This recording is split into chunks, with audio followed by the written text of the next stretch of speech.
નમસ્કાર દર્શક મિત્રો, એચડી ન્યૂઝમાં આપનું હાર્દિક સ્વાગત છે। હું છું આપની સાથે આરડી વાઘેલા। જોઈએ આજના મુખ્ય સમાચાર। અંકલેશ્વર એ ડિવિઝન પોલીસ મથકના વાહન ચોરીના ગુનામાં સંડોવાયેલ આરોપીની પોલીસે કરી ધરપકડ। અંકલેશ્વર એ ડિવિઝન પોલીસ મથકના વાહન ચોરીના ગુનામાં સંડોવાયેલ આરોપીની ધરપકડ કરી વધુ તપાસ હાથ ધરી છે।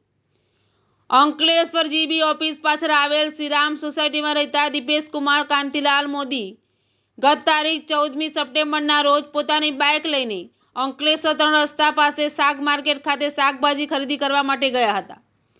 જે દરમિયાન તેઓએ પાર્ક કરેલ 30,000ની કિંમતની બાઇકની વાહન ચોરી ઉઠાંતરી કરી ફરાર થઈ ગયા હતા। વાહન ચોરી અંગે અંકલેશ્વર શહેર એ ડિવિઝન પોલીસે ગુનો નોંધી તપાસ હાથ ધરી છે। તે સમયે પોલીસે વાહન ચોર અને અંકલેશ્વર જીઆઈડીસીમાં આવેલ વર્ણી રેસિડેન્સીમાં રહેતા નીતિશ કીર્તિ પટેલને ઝડપી પાડ્યો હતો। આરોપીએ અગાઉ પણ બાઇક ચોરીના ગુનાઓને અંજામ આપ્યો છે।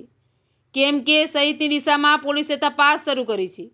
પોલીસે આરોપી પાસેથી એક બાઇક પણ કબજે કરી છે। એડી ન્યૂઝ સાથે રિપોર્ટ જયેશ પ્રજાપતિ, અંકલેશ્વર।